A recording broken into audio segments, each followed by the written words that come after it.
ஆகா கல்யாணம் இன்னைக்கான எபிசோட்ல வந்து பார்த்தீங்கன்னா, வீட்ல இருக்க எல்லாருமே வந்து ஐஸ்வர்யா மேல ரொம்பவே கோவமா இருக்காங்க. சூர்யா வந்துட்டு மகா கிட்ட கேட்குறாங்க, "உனக்கு இந்த விஷயம் முன்னாடியே தெரியுமா?" அப்படின்னு கேட்குறாங்க.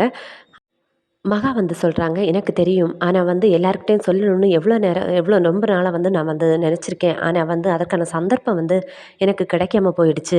அப்படின்னு சொல்றாங்க. அதுக்கு சூர்யா வந்து சொல்றாரு, "நீ வந்து என்கிட்டயாவது வந்து இந்த விஷயத்த நீ சொல்லியிருக்கணும். இந்த தப்ப என்னால மன்னிக்கவே முடியாது அப்படின்னு சொல்லிட்டு நீ இந்த வீட்ல இருக்கக்கூடாது. வீட்ட விட்டு கிளம்பு." அப்படிங்கிற மாதிரி மகா கிட்ட சொல்றாங்க. மகா வந்து ரொம்பவே கதறி அழுறாங்க. இந்த சைடு வந்து பார்த்தீங்கன்னா, சித்ராதேவி வந்து கௌதம் கிட்ட சொல்றாங்க, "கௌதம் இவள வந்து வெளிய தூக்கி அனுப்பு முதல்ல. இங்க இருக்கவே கூடாது இனிமே." அப்படின்னு சொல்றாங்க. ஐஸ்வர்யா சொல்றாங்க, "நான் எதுக்கு போணும்? நான் போகவே மாட்டேன்.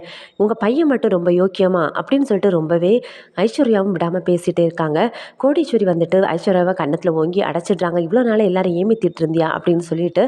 அதுக்கப்புறம் பார்த்தீங்கன்னா, மகா வந்து தாத்தா, பாட்டிக்கிட்ட போய் சொல்றாங்க, "தாத்தா இந்த விஷயம் தெரியும். ஆனா சொல்லணும்னு நெனச்சேன். அதுக்கான சந்தர்ப்பம் அமையல." அப்படின்னு சொல்றாங்க.